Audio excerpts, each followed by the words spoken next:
In this video, I'm gonna show you guys how to bench press so you guys can improve your mechanics and so you guys can, just push more weight on the bench press because you don't wanna get injured. It's like, puts you out a couple months and you also wanna, increase it to the best of your ability if you're on this video. So, let's get into it. Yeah, so the first thing you wanna do is, obviously, lay down on the bench, like you normally would.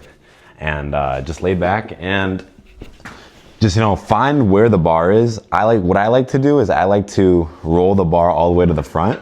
And then once it's all the way to the front, I like to adjust where I am and put my eyes directly under the bar, because if you're too far back like this and you try to go or whatever, then, when you go up, you're gonna be more prone to hitting this rack or whatever, and it's gonna mess up like your rep and stuff like that.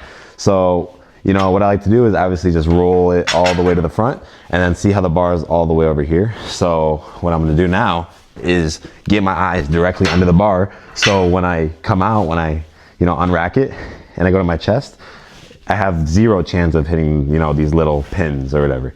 So it won't affect my bench at all, You know what's actually crazy? On this one website called againfaster.eu, it stated that lifters who use a moderate arch in their back when they set up for the bench press could lift about 8% more on their bench press and can actually feel like way stronger than, people who had flat backs, which is actually crazy. You think it wouldn't make that much of a difference, but it low-key makes a lot of a difference, I'm not gonna lie.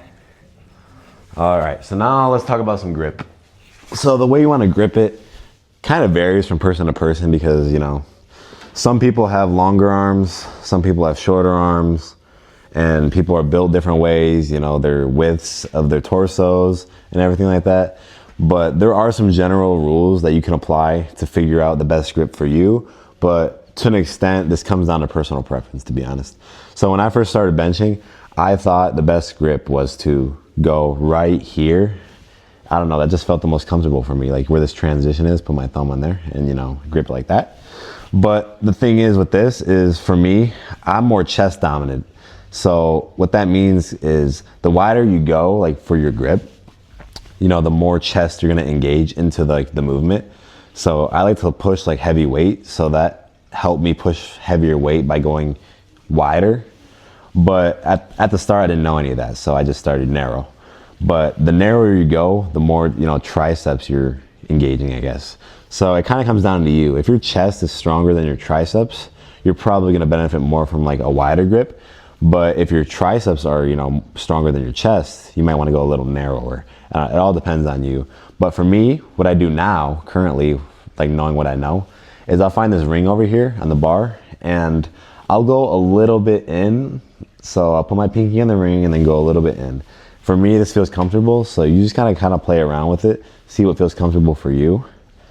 And another thing you got to keep in mind is make sure that you're even on both sides. So a good trick for this is just like kind of glance at where the middle is and how far it is from each side, and make sure they're about the same, roughly the same, because even like a little bit of it's being staggered can, mess up the rep, and it might be weird. Like if one arm was like right here and one's over here, it's obviously, you're obviously going to be like less strong and it's going to mess up the rep. So just make sure that's even, and then wherever you're comfortable will work regardless. So when you find that, you should be good to go for your grip, but it all comes down to you. So now let's talk about foot placement. And again, this one is a little bit personal preference, but again, there also is things that you can, incorporate to, help get better, foot placement and better leverage. So there's two ways you can do this. You can either do it flat foot, like a lot of big benchers either have their feet flat like this while they bench, or you can go on your tippy toes like this, and a lot of other benchers also do that. So, I mean, this doesn't matter as much, it just comes down to what's comfortable for you. But when you're doing this, you wanna at least make sure that when your feet are planted and when they're ready, to actually perform the bench, you wanna make sure they're behind your knees, because if you go in, it tightens everything up. And when you're lifting, you wanna have everything tight because it produces the most power and it gives you the most leverage.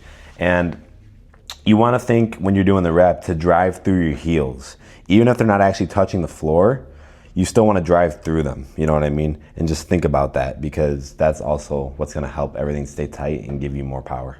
According to muscleandfitness.com, they're talking about Julius Maddox, and they were saying how he was talking about your foot placement. and he was saying exactly what I was saying. He also goes tippy toe when he does his bench press. He doesn't go flat foot, so if that means anything to you, if the world record bench presser goes on his tippy toes, maybe you would want to try that. However, the article, said that you want to think about, like pushing your heels through the floor is how he described it. And he also said that you want your legs so tight that your quads are flexing. He also stated that leg drive is one of the most important things and important factors when you're trying to get a big bench. So now let's talk about the last couple of important, things to think about when you're gonna bench. So again, set up like I told you again. And now let's think about, your elbows and where you actually place the bar when you go down on the rep.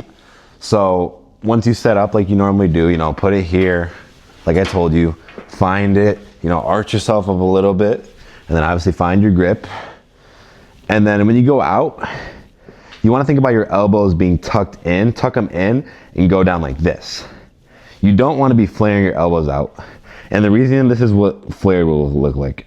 And the reason you don't want to do this is because you're more prone to injury when you do that because you're flaring them out.